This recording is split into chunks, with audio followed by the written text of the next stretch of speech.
Okay, at this time, let's do our attendance check-in. Please type present for your attendance in chat. If you did not sign in with your full name, please be sure to include it in the message.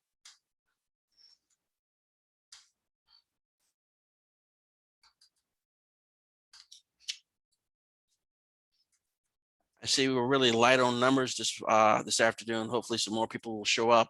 Let's go ahead and continue. Okay. As we've done throughout the semester, we sort of review what we covered during the last session. We'll do that now. And also I want to note that this is our last official session for this particular class.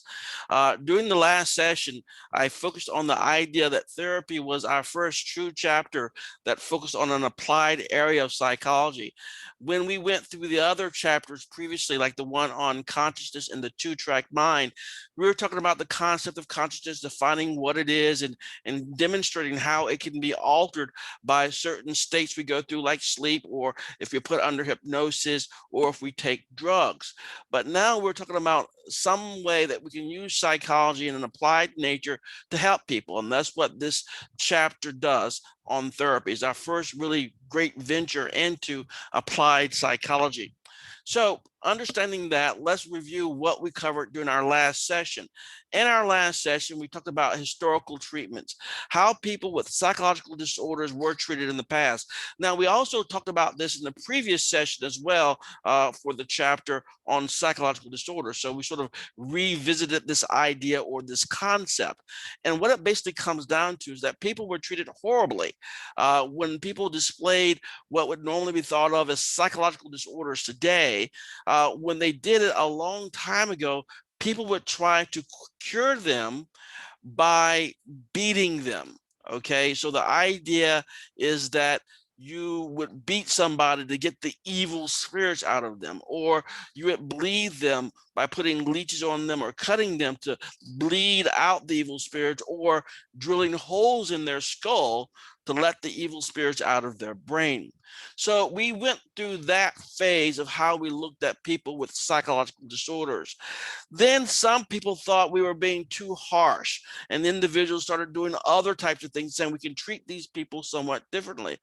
Ultimately, it led to the medical model, when we sort of started to understand that this psychological disorders can come from being physically ill. And so the idea then morphed into the idea that these people are sick, but they have an illness of the mind. So that ushered in a different way to deal with these individuals. And that sets the stage for psychotherapy, or a talking therapy, and biomedical therapy, which we'll be talking about a little bit more today. The psychotherapy, the talking therapies that we talked about last class was psychoanalysis, which was started by Freud, and the psychodynamic therapeutic approach, which is somewhat different, but based on the same core ideas. Humanistic client-centered therapy that was once offered by Carl Rogers, behavior therapy, using all those things that we learned in the chapter on learning, using conditioning techniques of classical conditioning and operant conditioning, and cognitive therapy, where the focus was trying to change the patterns of thoughts that people have about things going on in their life. We also examined quickly other approaches, such as family therapy or marital therapy, where they look at how systems of relationships can be faulty based on poor communication, for example. We also looked at group therapy, where people who have a common issue or common psychological disorders can come together, guided by a therapist in a group format. And then we also talked about self-help groups. These self-help groups are not led necessarily by psychologists, but by members who may in themselves be sufferers from a particular element or issue. For example, self-help groups like Alcoholics Anonymous or Narcotics Anonymous, things of that nature. And then we examined researching therapies. And what we really learned about the researching therapies are two things I want to communicate real quickly here, is that it's better to get treatment than not. Meaning, if you have two people who have psychological disorders, one gets treatment, one doesn't, the one that gets treatment will recover faster, and and is less likely to return to having mental health issues. They can remain healthier longer. That's what the research tends to show us. Also, they highlighted the fact that some issues that someone may have may be better suited to specific types of therapies. So that's what we covered during the last session. I want to make sure that we touched base on. Today, we'll be looking at biomedical therapies as well as looking at psychology applied to work. Before I get started, are there any questions that you guys may have? Okay, let me send out a chat message to everyone real quickly here, just to remind you that this is our last class for us. And also to remind you too, that teacher evaluations, if you have not filled them out, please do so for this class by 4 p.m. April 30th. All right, cool. So let's go ahead and get started. So therapy, therapy part 2. Now let's talk about drug therapies. And drug therapies covers a whole bunch, as does this section. It talks about better living through chemistry and other brain interventions. Primarily, we'll focus a lot on the medications, psychopharmacology, antipsychotic, antidepressant, and anti-anxiety drugs, as well as mood stabilizers. A little bit about ECT, electroconvulsive therapy, magnetic stimulation, deep brain stimulation, psychosurgery, and things of that nature that we'll cover. So when it comes to drugs and the biomedical therapies, what we really mean by biomedical therapies is basically this: interventions in the brain and body that can affect mood and behavior. So it refers to physically changing the brain's functioning by altering its chemistry with medications or affecting its circuitry with electrical or magnetic impulses or surgery itself. So the idea here is that these individuals who are being treated in a biomedical way, they have been prescribed drugs by a doctor or a psychiatrist who, again, also holds a medical license, or they're going to have something done to them by way of some sort of electrical or magnetic stimulation or impulses, or have some sort of surgery. That's what we mean by biomedical. So it is somewhat invasive by giving you medicine or by treating the body or brain in a certain way, or actually going in there and cutting into the brain. So drug medication therapies is basically the area of psychopharmacology, and it refers to the study of drug effects on behavior, what you do, your mood, your emotions and how you feel, and the mind, how you think, your cognition. And of course, this means a lot to us because this definition here is very similar to the whole idea of what our personality is. Remember, our personality is how we act or behave, how we feel, and how we think across a variety of situations and across time. So drugs have a great deal of impact on us because it affects a great aspects of our life. So psychopharmacology is the study of that and those drugs. Now, there are lots of drugs out there, and let's cover some of those drugs now. Now, there are types of medications that have specific roles as to what they do and why they are prescribed for individuals. Some of the brand names of some of these drugs, for example, we have the antipsychotics, Haldol, Zyprexa, Abilify, maybe some of the names that you may have heard before. The antipsychotic drugs, what do they do? Well, they reduce symptoms of schizophrenia. Okay, especially the hallucinations that are common for people who suffer from schizophrenia. How do they work? Well, they block dopamine receptors in the brain. And some of the side effects are obesity, diabetes, and movement problems. Now, let me clarify one thing here.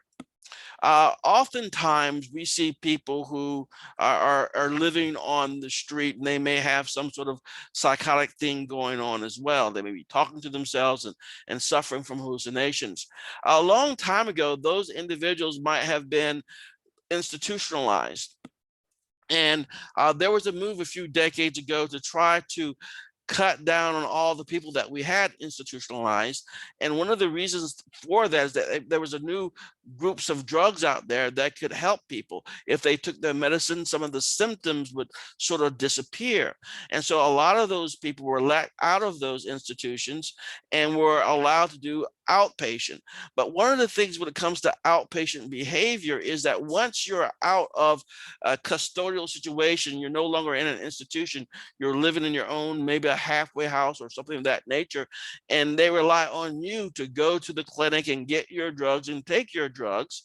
People need to realize that sometimes because of the side effects of these drugs, these individuals may stop taking these drugs. Once they feel better, they say, I don't need it anymore, so they'll stop taking it. And particularly if there are going to be side effects like movement problems. Sometimes somebody's hand may tremble all the time. They have the shakes and they don't like it. They can't stand it. And therefore, they, at the first opportunity that they can convince themselves, will stop taking their medicine. These individuals sometimes, following that scenario, may wind up living on the street because now they're no longer taking their medicine anymore. So that's antipsychotic. Then we have the anti-anxiety drugs. What they do is temporarily reduces worry, thinking, and physical agitation. And how they work? By slowing the nervous system activity of the body and the brain. Some of the side effects there are slowed thinking, reduced learning, and sometimes dependence and withdrawal. So again, we see loads of issues as to why somebody, once they feel like they are better and can handle what's going on in their life, they may want to stop taking that medicine. And then we have the antidepressant, probably one of the most familiar that most people have because there are so many prescribed out there. Antidepressant, what they do, they improve mood and control over depressing and anxious thoughts. And how do they work? As we know already, increased levels of serotonin and sometimes increasing the levels of norepinephrine at the synapses, and also possibly helping to generate new neurons. And the side effects: dry mouth, constipation, and reduced sexual desire and or sexual response. And again, we see some of the reasons why people don't want to take their medicine. But again, these are some of the challenges that people have when they're having to deal with psychological disorders. Any comments or questions on that before we move on? Okay. All right. Now, this is sort of a revisit of an idea that we've touched on already before, and that is inhibiting reuptake. I just want to emphasize and remind you that many medications increase synaptic neurotransmitter levels. They stop the sending of neuron from taking back its chemical messages before they are received. For example, the message is sent across the synaptic gap. Remember, neurons never really touch each other. They have this gap, the synaptic gap, and we need to release neurotransmitter to go across the gap to land on the adjacent neuron. Now, the message is received, and then there's going to be excess neurotransmitter in that gap that usually gets reabsorbed by that sending neuron. What happens when we have certain drugs like Prozac, which are SSRIs, again, that's selective serotonin reuptake inhibitors, like Prozac, what they do is they block the normal reuptake of the neurotransmitter serotonin, so that this excess serotonin in the synapse enhances its mood lifting effect. So that's what's happening when you take that drug for depression. It just allows that mood lifting effect to continue so that we have the serotonin in the synaptic gap longer periods of time remaining active.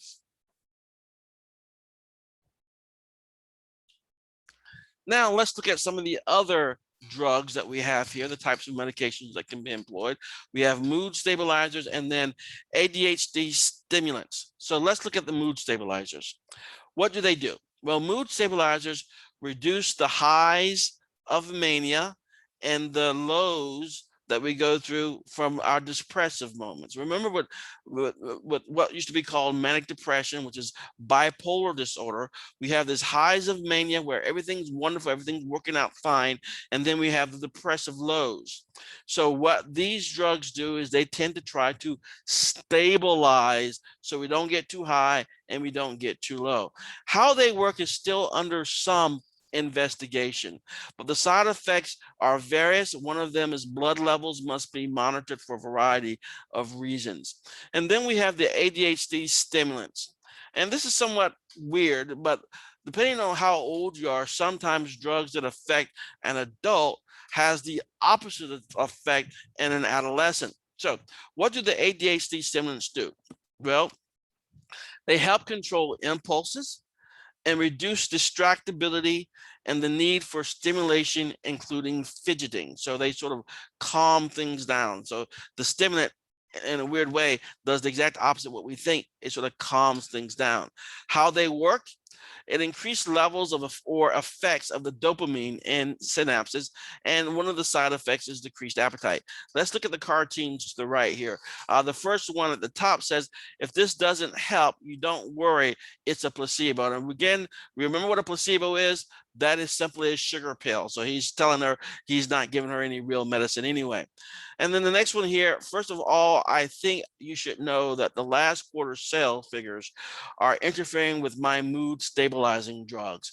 So a little funny here about mental health, but the idea is that these drugs have impact on people's behavior and can address some of the key issues and problematic behaviors that we see in psychological disorders.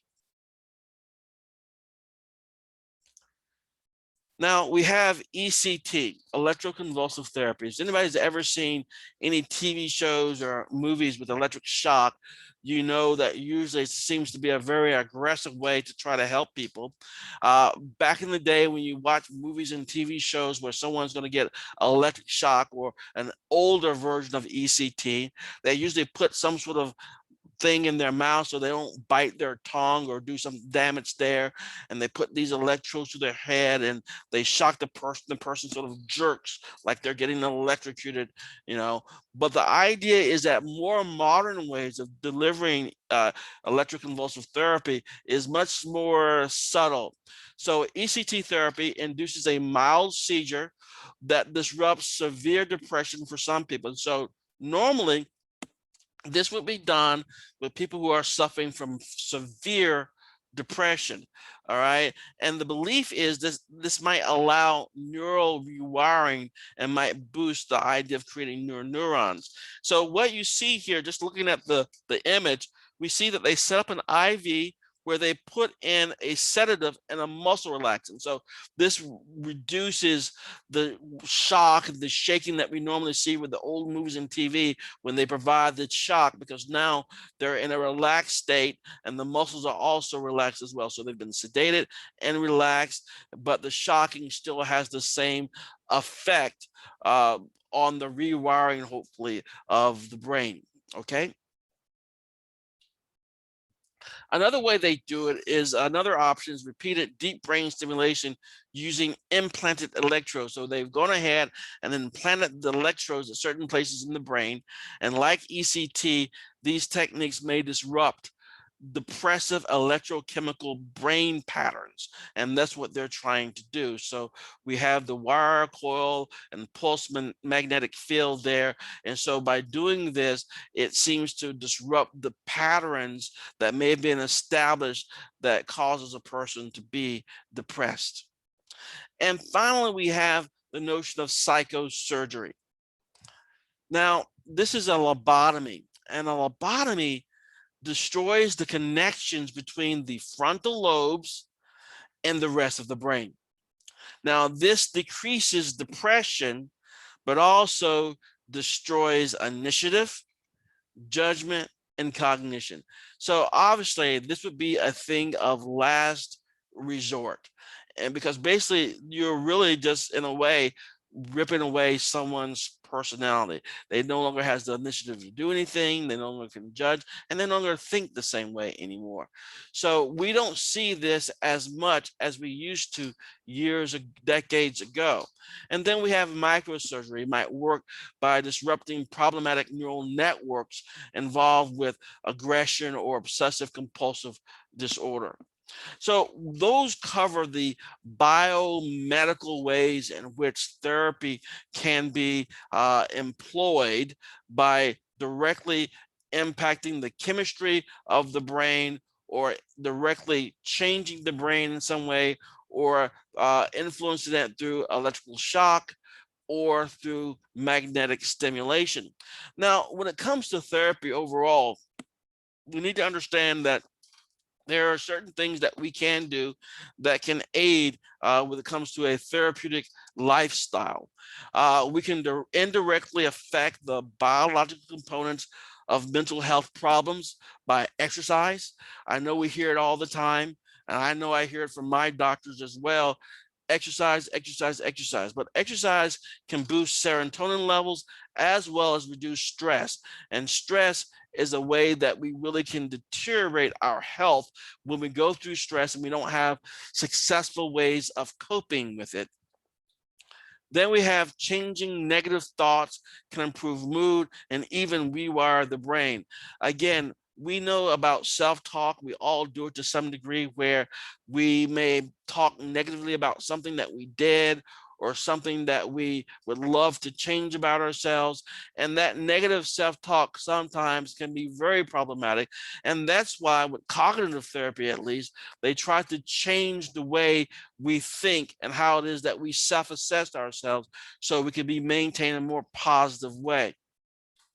And then mental health problems also can be reduced by meeting our basic needs for sleep, nutrition, having a sufficient light, because we know that light can have a great deal of impact on our emotions. We have that seasonal affect disorder that we talked about, having meaningful activity, and having social connections in our life. All of these things can lead to a great deal of positive results when it comes to having the right type of lifestyle that sort of helps us with our therapy naturally without having to actually go through therapy. All right, so that sort of covers some of the basic ideas that we wanted to make sure that we understood before we moved on. So one of the key things is that we can prevent psychological disorders. Some people show a trait of what we refer to as resilience. They survive stress without developing mental health disorders. They're resilient. Some people can bounce back. Resilience sometimes can occur because you've had some bumpy roads along the way and you've learned to bounce back, whereas some people may not have had the opportunity to have a lot of bumpy roads in their life, and so they never develop resilience. Let me give you an example. Let's say we have two 21-year-olds, and one 21-year-old has had an idyllic life. Everything has always been there when she needed it and wanted it. There's never been any tragedy in her life or anybody ripping her down or doing anything like that. So life has been very idyllic, like a movie, a great movie. And then the other 21-year-old, they've had a really tough life. They've had physical issues. They've had all sorts of issues with family, with career, with life, and they've been knocked down numerous times and had to sort of get themselves back up. So now we have these individuals, both 21 years old, one who had a really hard life, one an idyllic life, and let's say something very traumatic happens to both of them. The same type of major traumatic event happens to both of them. Who do you think is going to be better prepared to survive that traumatic event? And I'm asking you a question. Is it going to be the person who had the really easy life or the one who had a tough life? What do you think?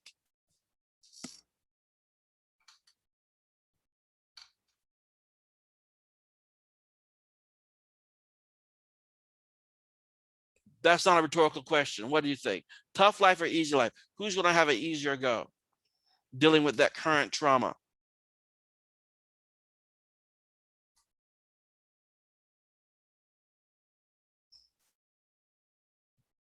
Hello, anyone there?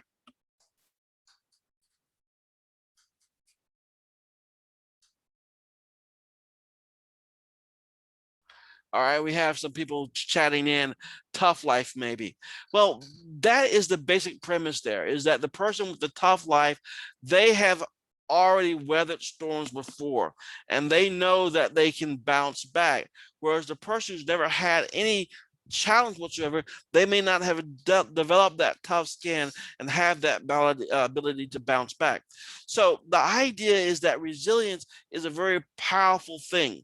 And sometimes traumatized people have what is referred to as post-traumatic growth, finding strength and a greater appreciation with life when you have to go through these types of things.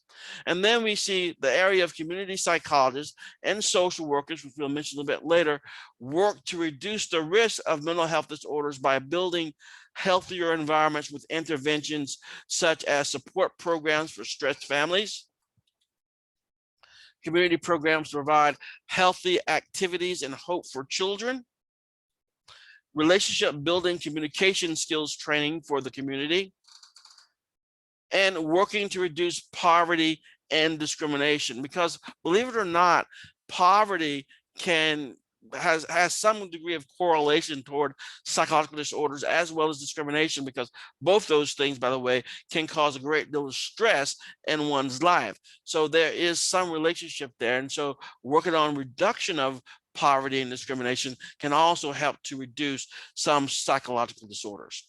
All right, so that wraps it up when it comes to what I wanted to cover for the last few bits on biomedical therapies and other types of things and interventions, as well as a therapeutic lifestyle too, that can be very beneficial to us. So the other thing I want to get into now is going to be the other area of applied psychology that we cover in Appendix B, and that is psychology at work. All right. So psychology at work. Work for us, for people around the world, but also particularly for us and our particular culture, meets several human needs. Work that puts us in flow, really puts us in the zone, is both satisfying and enriching. And the growing field of IO psychology attempts to match people to work, enhance employee satisfaction, productivity, explore strategies for effective workplace management, and so on. But work is a very powerful thing for us in our particular society. In fact, it's one of the ways in which we sort of identify ourselves. So IO psychology, real quickly, just give a shout out for that course. Psych 350 is one that we teach here.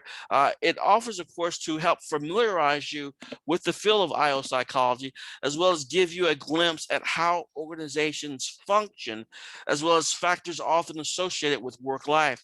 One of the things too is that those of you who have been looking for work or who have been to job interviews and have taken personality tests for possible employment at an organization, that's where we learn a lot about those types of things in IO psychology. But we'll see too, there's a whole bunch of things that people need to be aware of from an IO perspective. If you become an IO person, that is very enlightening in regard to what are legal questions to ask during interviews and what are illegal or inappropriate questions to ask. All of these things come up as well.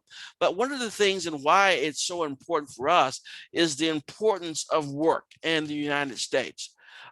We are, some say as a society, we are workaholics. We work harder than a lot of people around the world. I know when I was a consulting in Michigan for years, and we had offices over in England, and I would have to try to get somebody around the end of the week. It's really hard because oftentimes those guys would already be on their 3-day weekend, but we are still working hard during the weekend. So the importance of work in the United States of America, for most people, work is life's biggest single waking activity. If you think about it, we'll spend most of our waking life, believe it or not, at work. To live is to work. Work helps satisfy several needs and several levels of need identified by Abraham Maslow's hierarchy of needs. It supports us, it connects us, it helps to define us. And that's one of the things about work for our particular society. So when you are in college for a certain career, when you're at a party and somebody asks you what you do, you'll probably talk about, I'm in school for learning to be this. Okay. And when you become this, whatever that career or occupation is, when you're at a party and they say what you do, they ask what it is that you do, you'll probably 9 times out of 10 talk about your career, your work, or your position. That's how powerful work is to us. Now, when it comes to work, we need to understand that there are different aspects or perspectives of it. All right. For example, some view their work simply as a job. And this can be an unfulfilling but necessary way to make money. You're probably, when you first start off, most likely you have a job. That just means that you do something to make money so that you can pay rent, get food, whatever the case may be. A job just for money. That's a job. Others view their work as a career, an opportunity to advance from one position to a better position. So you're in a career, you think you're going to be a supervisor one, and then you want to be a manager, and then you want to be a director. So you have a career trajectory plan there that you're trying to move from one position to another position within that same area or field. That's what we call a career. And then some people view their work as a calling. It sounds somewhat mystical in a way, a calling. Here, a fulfilling and socially useful activity. They report the highest level of satisfaction with their work and with their lives. That means that a calling is someone who really loves what it is that they do, and sometimes would think that if they weren't getting paid for it, they'd probably be doing the same thing anyway. Okay, that's a calling, and people are lucky if they can find work that serves as a calling for them, because it doesn't really feel like work anymore. It's something that you feel like you have to do, and you really enjoy that you do it so much, and it's very valuable and very important to you. So that's a very powerful thing to be able to have, is a calling. All right. So hopefully for many of you out there listening to me, that you can get your career going, but hopefully at one point you can find your calling, that thing that you feel like you are sort of put on this planet to do, and be able to do it to your satisfaction. Now, I've mentioned the term flow a few times already, and the concept of flow was sort of articulated by Mihaly Csikszentmihalyi. That's a really tough name, but you can pronounce it Csikszentmihalyi. And he really focused on this concept of flow. And what flow is, sometimes it can be referred to by some as getting into the zone, a completely involved, focused state of consciousness with diminished awareness of self and time, resulting from optimal engagement of one's skills. So have you ever been doing something and you got so involved in it that you sort of lost the track of time? Okay, and people could have come in and out of the room and you weren't even aware that it happened. Okay, I would ask you guys if something like that had happened to you, but I don't want to hear the silence again. But if it has happened to you before, where you've gotten into flow of something, please send me a chat message so I can see that you guys do understand what I'm talking about here. Is that you're in that zone and things sort of disappear around you. You're really focused on this particular task, and things sort of fade away as you get to it. So in a way, what you're doing is you're sort of losing yourself and the joy of the activity or the work. Now, I don't want to describe it wrong here, but it may not be a joy. It could simply be that you really got into the activity itself, and you're so involved in it, you're so engaged in it, that everything else sort of disappears around you. Okay, and you're really in that flow. And for Csikszentmihalyi, the idea is that this flow, it can be a very exhilarating, that fully engages your skills. And flow experiences boost our sense of self-esteem, our competence, and well-being. So obviously, when you are working, you really want to get into those flow experiences, because then you're not really doing the clock watching thing. Now, obviously, if you're at a job and it's really not something that is a calling for you, most likely you're going to be watching that clock all the time. But depending on aspects of that job may have something that you can really get into well, that could be where you sort of experience that sense or that feeling of flow, and it really allows you to really get involved into it. Now, some of you may be having some problems doing some of this type of stuff because of distractions. Things can disrupt the flow quite easily. In this day and age, because of smartphones and all the ways in which people can connect to people who are nowhere around them, it can be challenging. So life disrupted playing and socializing online and or ever-present sources of distraction. It takes energy to resist checking your phones, okay, or concentrating after you've had some sort of disruption. Usually it's always best to schedule breaks when you're trying to get into flow or trying to get into a place of work where you can do 2-3 hours of good work and then take a break. Sometimes I see that's the challenge a lot of people have, is that they can't really get into a good flow of doing studying or working on that paper assignment and all that type of stuff. Now, I may sound somewhat nerdy here, but I remember when I had to write papers a lot and things of that nature, I could get lost in the process of doing the research and writing the paper because I really enjoyed that type of stuff. And 3-4 hours could disappear before I knew, what was going on. I was doing all the work and time just flowed. Now, it's always good to be able to do that when you have work like that. And it's very fortunate to be able to do something that you really love and you can get into that flow. Now, everyone can't do that, and everyone does not have that opportunity. But IO psychology realizes that not everyone will have these flow experiences. Not for everyone will their job be their calling, or hopefully it'll be at least their career. But when it comes to psychologists in the area of IO psychology, it applies psychology principles to the workplace, and that's what IO psychology does. There are basically 3 areas, 2 primary ones and one other. The 2 primary areas is personnel psychology and the other organizational psychology. With personnel psychology, it applies psychology's methods and principles to selecting and evaluating workers. Personnel psychologists match people with jobs, identify and placing well-suited candidates.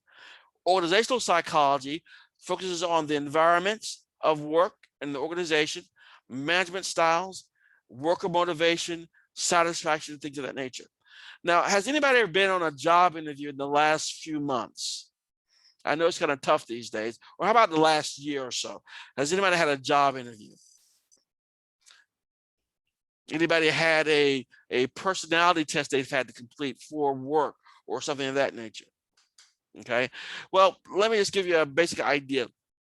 The way it works primarily is that there are lots of things that go on, and we'll detail some of those as we go through this today, that we do that will relate to some of the things that we talked about in previous chapters, and I'll try to tie those things together. But before I do that, let me talk about the third area. So we have personnel psychology, organizational psychology, and then we have human factors or ergonomics. So human factor psychology, you may have some familiarity with to some degree, or at least you've interacted with the results of ergonomics and human factor psychology. A long time ago, some of you may be too young to realize this, but ATM machines, a long time ago, you would put your card in and they would suck the card totally into the machine. And you would have no idea how many people lost their cards because they would simply forget them. Okay. And so there was an issue with the banks having to have all their customers order new cards. And so they wanted to find out ways in which this issue could be avoided. Then they moved to the card swipe. So this is an ergonomic solution, because now all you would have to do is swipe your card and you would not leave your card behind.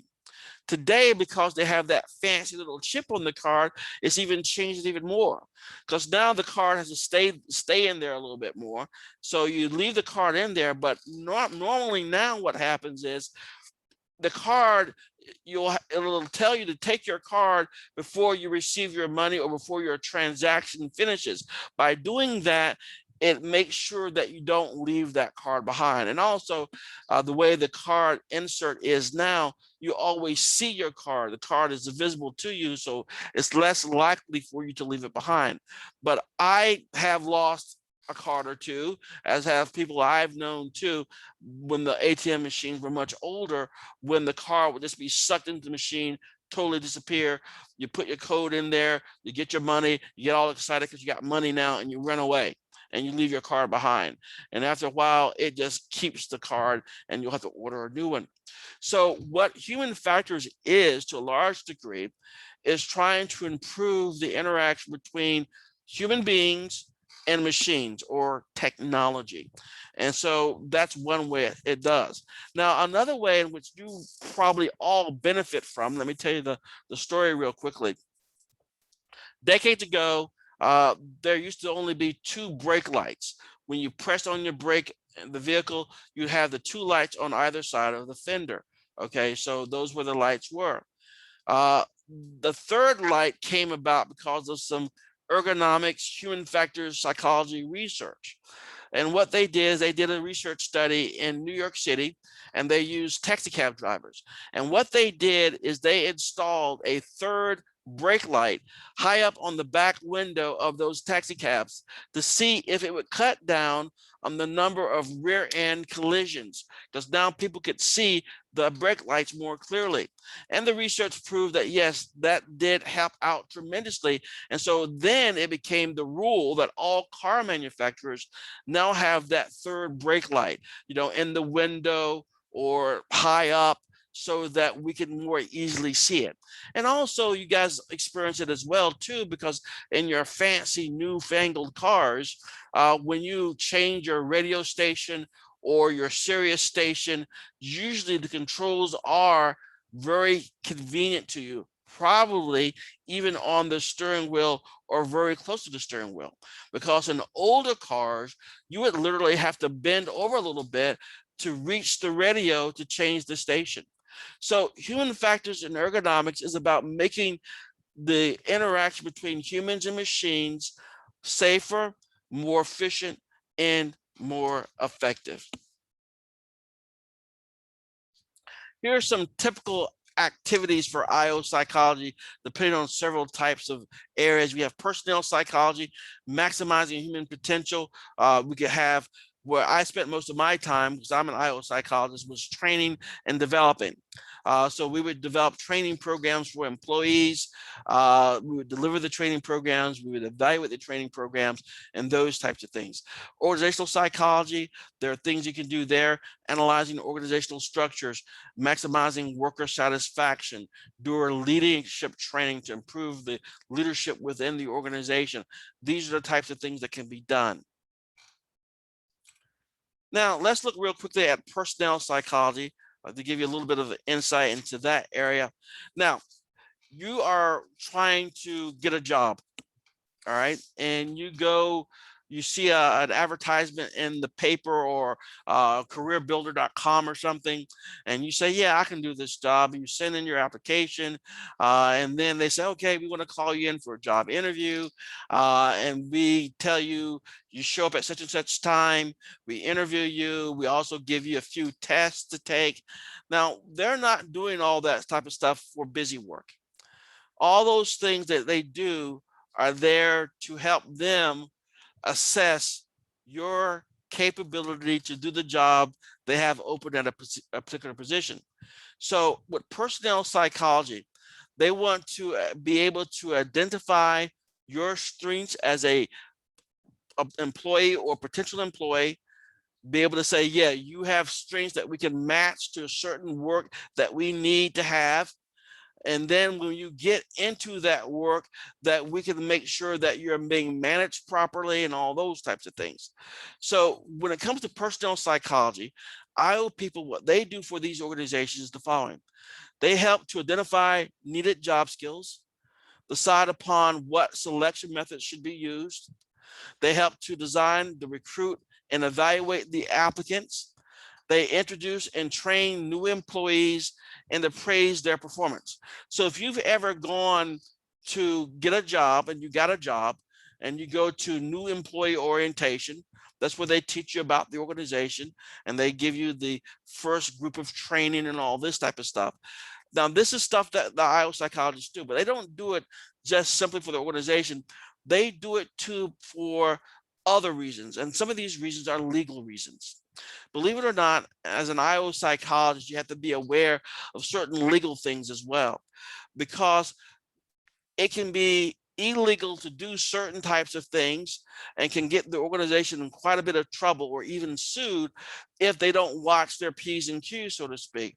And so the thing about IO psychology is that you do get to brush across a bunch of organizations, what they do, what they're about, but also look at some of the laws and things of that nature that we need to be concerned with as well, because there are many legal safeguards, for example, for women, for protected groups, minorities, and things of that nature, that organizations need to be sure that they're not discriminating accidentally or on purpose these groups of people. And personnel psychology is sort of at the forefront of doing that as well. Now, one way in which it is a key one, if you have ever gone on an interview, most likely you guys have had an unstructured interview. That means you show up for the interview and the person just sits down there and they just ask you a few questions and you guys seem to amiably chat for 10 to 15 minutes and then you leave.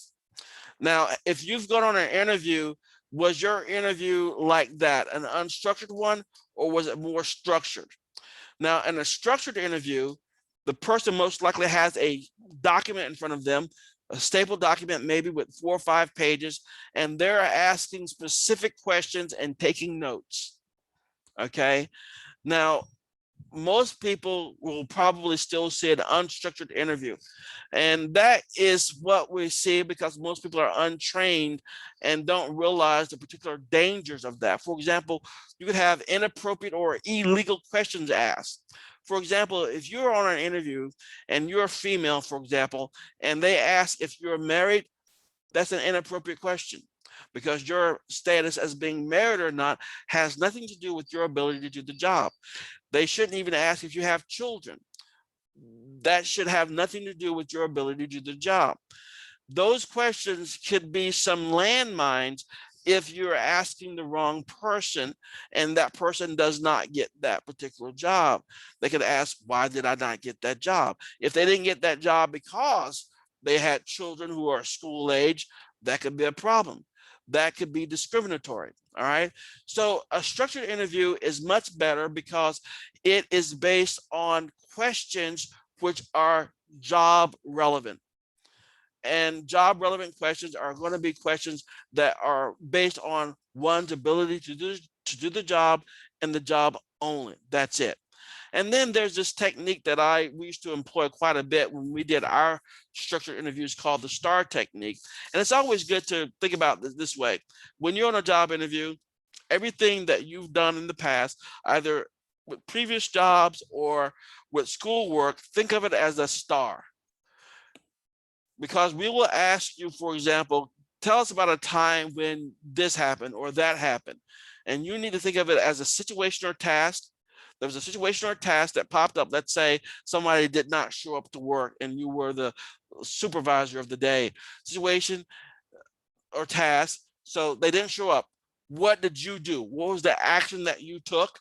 And then what was the result of that action? Because they want to figure out how you handle those type of situations, because believe it or not, one of the best predictors of future behavior is past behavior. And that's what these interviews, particularly the structured interviews, get at. All right, I'm going to pause real quickly to see if there are any questions about traditional, unstructured, or structured interviews. And tell me, have you been on an interview before, and which one and which type of interview do you think it was? All right. All right. First of all, who has been on a job interview before? I know someone out there has been on a job interview. All right, tell me, Lakira White, what type of interview do you think you probably went through? Was it unstructured or structured interview?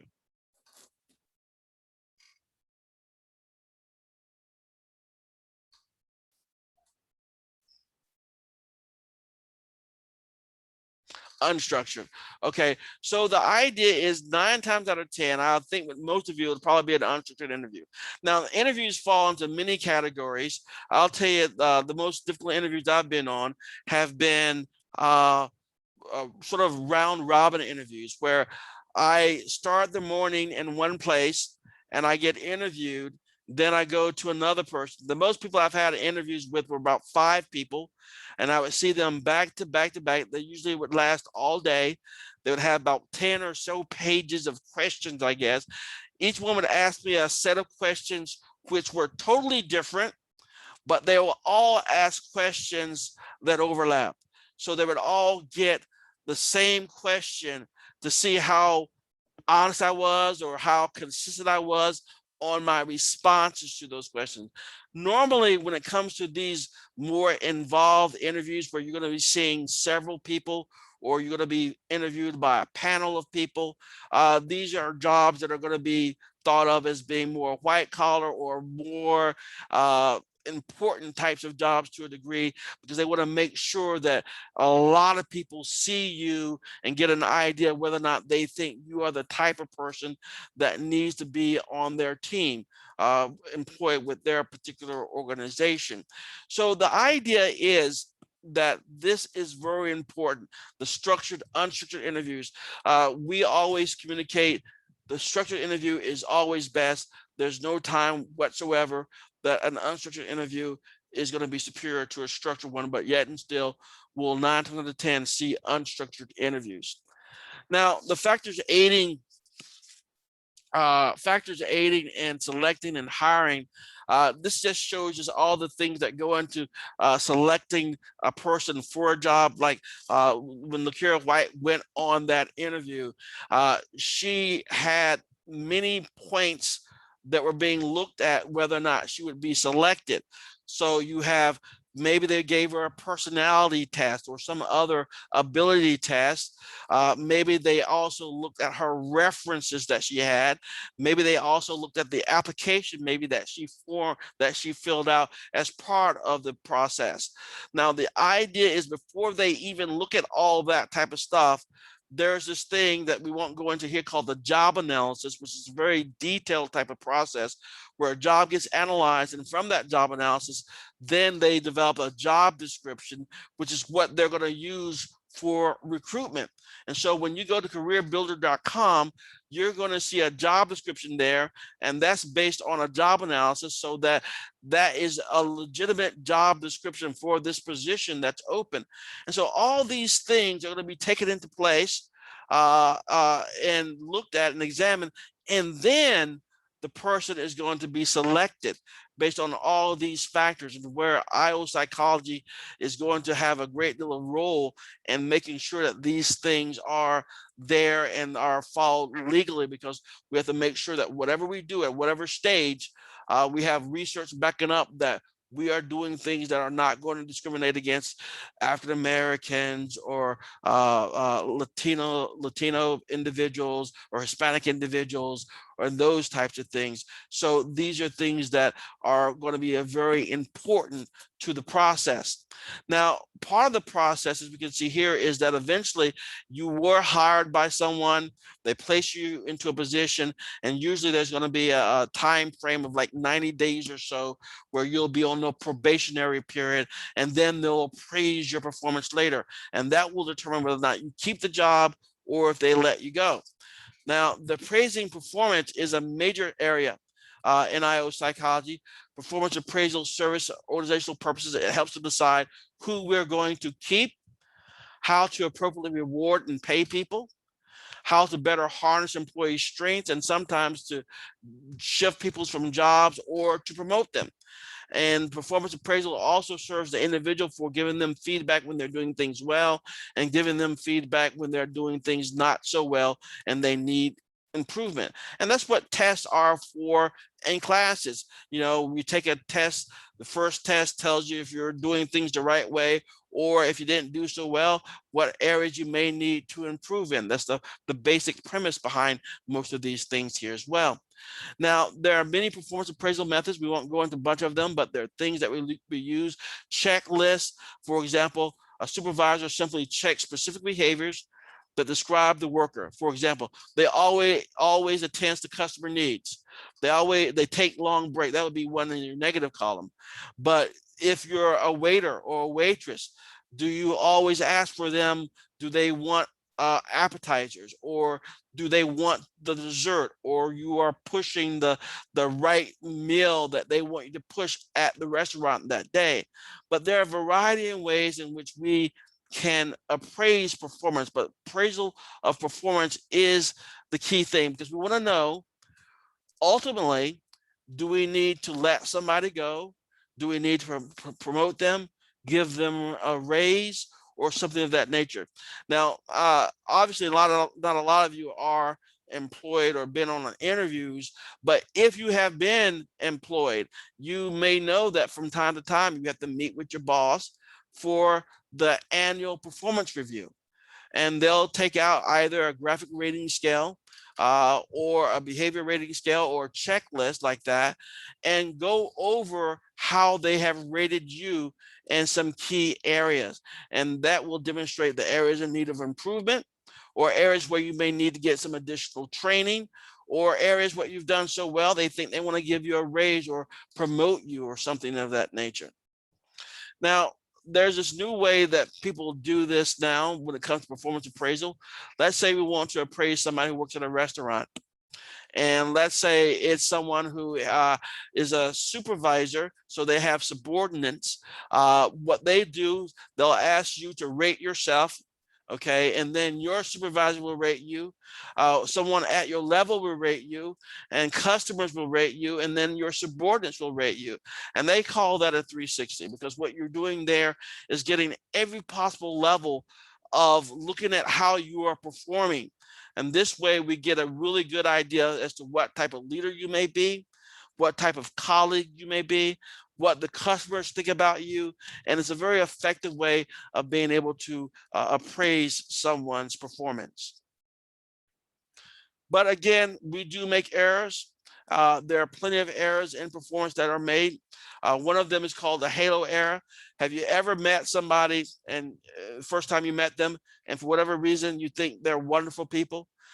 What happens when we have a halo error committed is that when your overall evaluation of a person or an employee on a personal trait, such as their friendliness, is great, and you say they're wonderful people, then everything else you rate them on may be seen in that same light. So if you give them a halo, like a little angel's halo with a little bit of wings, then no matter what they do, you may rate them higher than they probably should be. Or you give them little horns. Let's say you don't like somebody, okay, or you don't like one particular aspect of this particular employee, you may rate them lower than you probably should because of the horns. Okay, so the idea is that we need to watch out for that stuff, and IO psychology helps with those type of errors that may occur during performance appraisal systems. Sometimes people may be too lenient or too severe. Okay, so these are the types of things that we look at by way of errors in performance appraisal systems.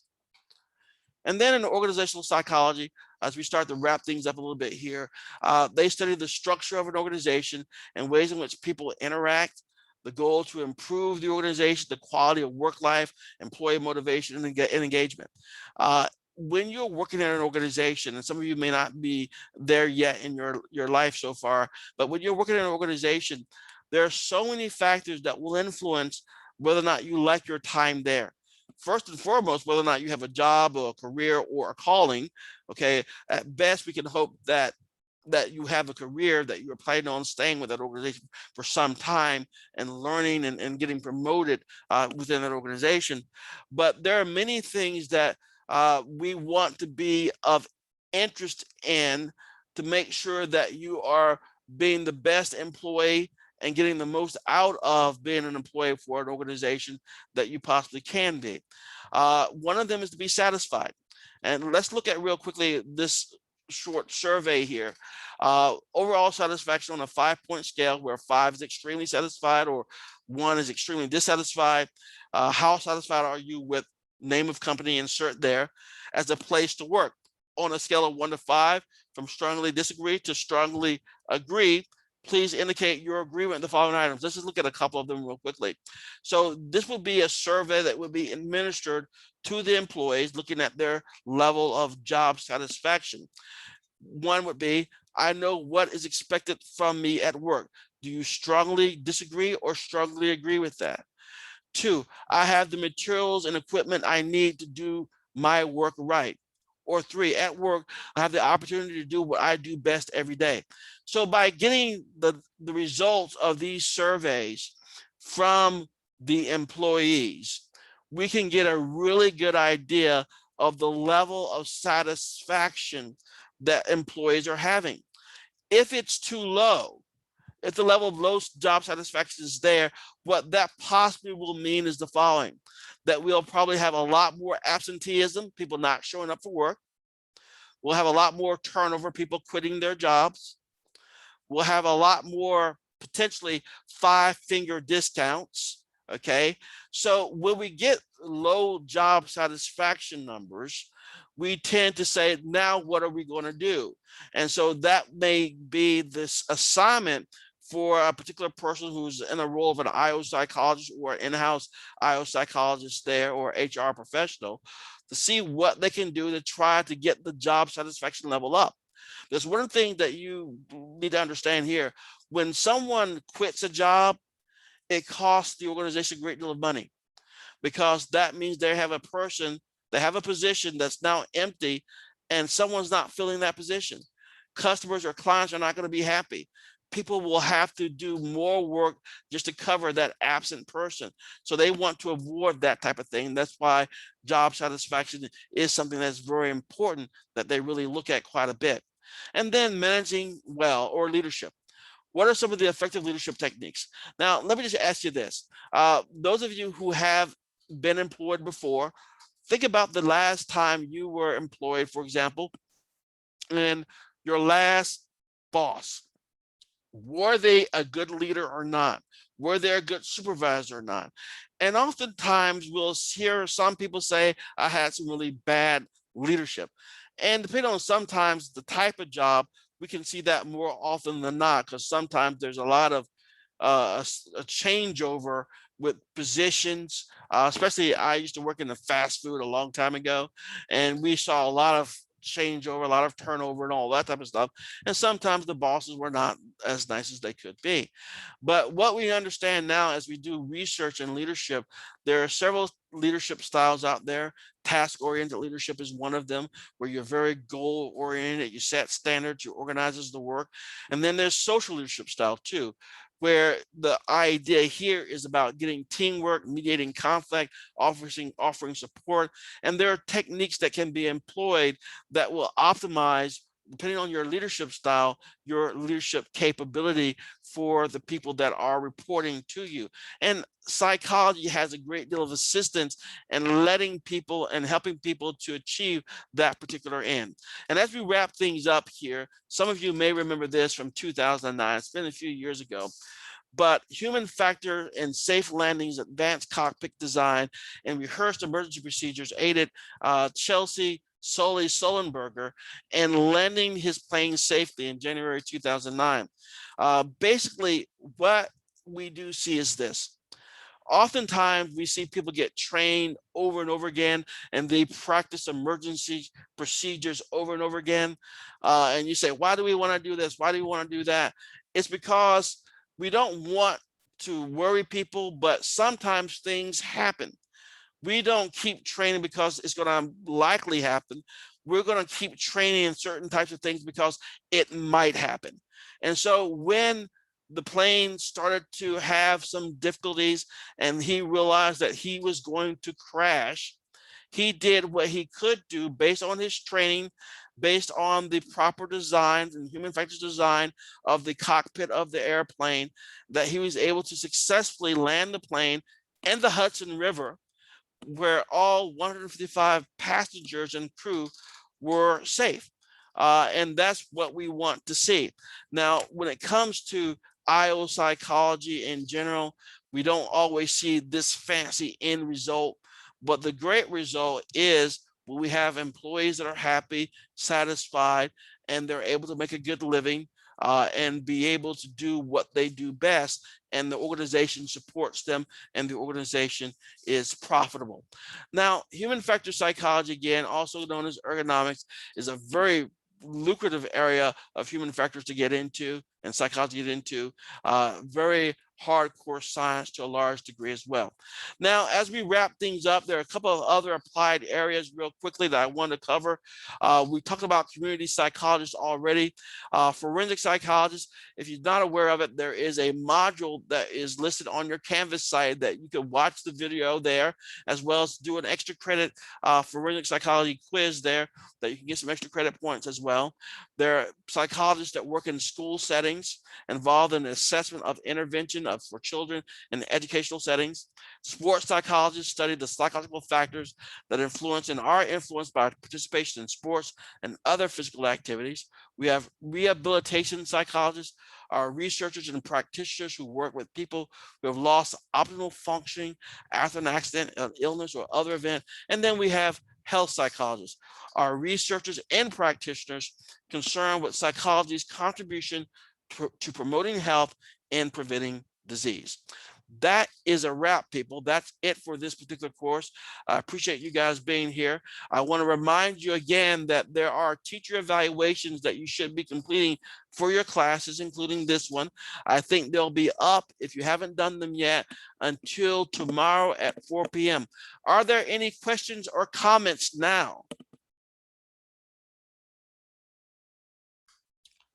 I'll take that as a big whopping no. Okay, so great. So that's it for everybody. You guys have a great rest of the week, as well as a great finals. Your final is up now, I believe. I don't know if anyone's taken it yet or not, but it should be easily available to you, and you guys can be out of here. So I'll talk to you guys later, hopefully in the future. All right, you guys have a great day, great semester, and see you later. Bye.